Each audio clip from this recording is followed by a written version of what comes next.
Chief Justice of Meghalaya High Court S. Vijayashankar administered the oath of office to C.H. Vijayashankar during a ceremony at the Raj Bhavan today. The ceremony was also attended by Chief Minister Conrad Sangma, cabinet ministers and senior government officials.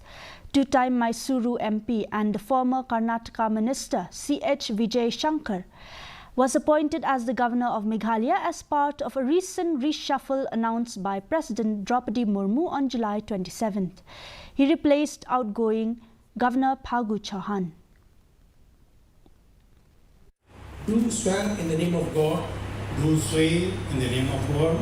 That I will faithfully discharge the function of the governor of Meghalaya. That I will faithfully discharge the function of the governor of Meghalaya.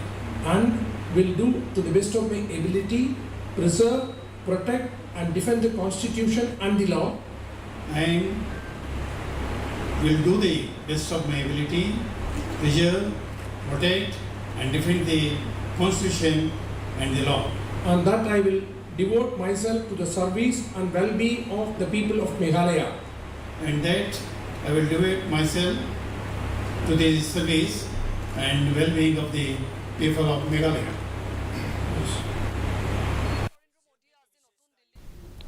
The state coordination